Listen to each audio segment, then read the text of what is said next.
Hi friends, அஸ்ஸலாமு அலைக்கும். Welcome back to my channel. இன்னைக்கு வந்து ரொம்பவே டேஸ்டியான, ஜூஸியான கோதுமை மாவுல செஞ்ச குலோப்ஜான் தான் நம்ம இன்னைக்கு பார்க்க போறோம். மார்க்கெட்ல நம்ம குலோப்ஜான் மிக்ஸ் வாங்காமயே, நம்ம வீட்லயே இருக்கிற பொருள வச்சு ஈஸியா இந்த குலோப்ஜான் வந்து செஞ்சிடலாம். குழந்தைகளுக்கும் ஈஸியா வந்து ரெடி பண்ணி குடுத்துடலாம். சாப்பிட்றதுக்கு அதே போல குலோப்ஜான் மாதிரியே நல்லா டேஸ்டியாவும் இருக்கும்.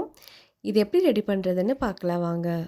ஃபஸ்ட்டு இந்த ரெசிபி ரெடி பண்ணுறதுக்காக அரை கப் அளவுக்கு கோதுமை மாவு வந்து நல்லா வந்து சலிச்சு எடுத்திருக்கேன்.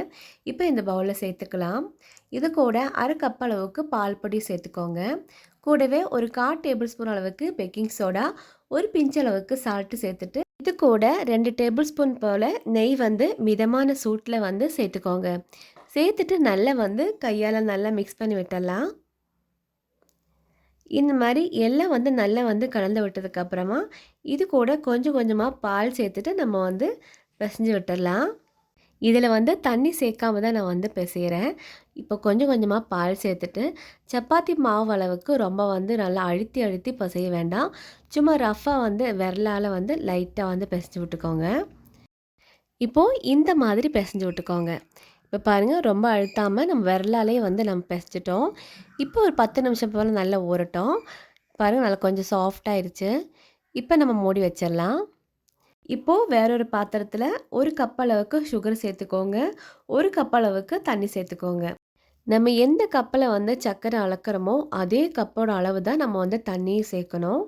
இப்போ இது கூட 1/2 டேபிள் ஸ்பூன் போல் ஏலக்காய் பொடி சேர்த்துட்டு நல்லா வந்து கலந்து விட்டுக்கலாம். இப்போ நம்ம வந்து ஸ்டவ் ஆன் பண்ணி வச்சிடலாம். இப்போ பாருங்கள், சர்க்கரை பாவு வந்து நல்லா வந்து கொதிக்க ஆரம்பிச்சிருச்சு. இப்போது சர்க்கரை பாவு வந்து நல்லா வந்து கொதிச்சிருச்சு. இப்போது இதில் வந்து அந்த பிசுபிசுப்பு தன்மை வந்து லைட்டாக வந்தாலே போதும், சர்க்கரை பாவு வந்து ரெடி ஆயிரும். இப்போ இதில் நூல் பதம் வரணும்னு அவசியம் இல்லை, லைட்டான ஒரு பிசுபிசுப்பு தன்மை வந்தாலே போதும். இப்போ நம்ம வந்து ஃப்ளேம் ஆஃப் பண்ணிவிட்டு எடுத்து வச்சிடலாம். இப்போது நம்ம ஏற்கனவே பிசைஞ்சு வச்சுருக்கிற அந்த கோதுமை மிக்ஸ் வந்து கொஞ்சம் கொஞ்சமாக எடுத்துகிட்டு நம்ம வந்து உருண்டை பண்ணி எடுத்துக்கலாம்.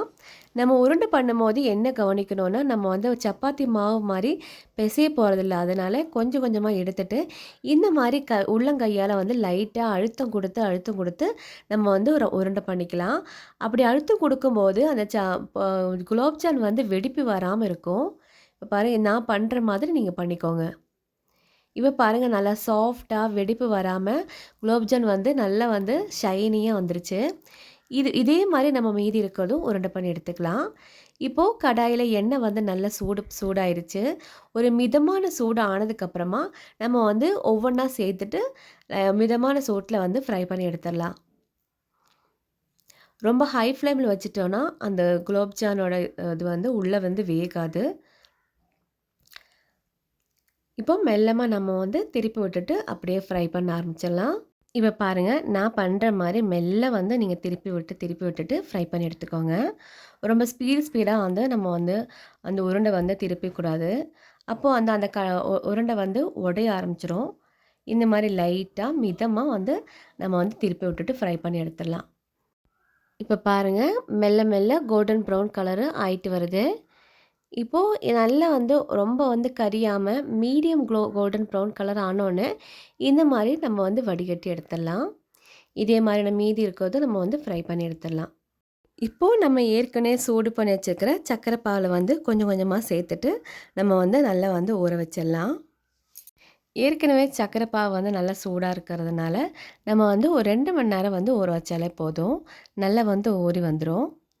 இப்போ நம்ம மூடி வச்சுட்டு நல்லா வந்து ஊற வச்சு எடுத்துடலாம். பாருங்கள், குலோப்ஜான் வந்து நல்லா வந்து சாஃப்டாக வந்து ஊறி வந்துருச்சு.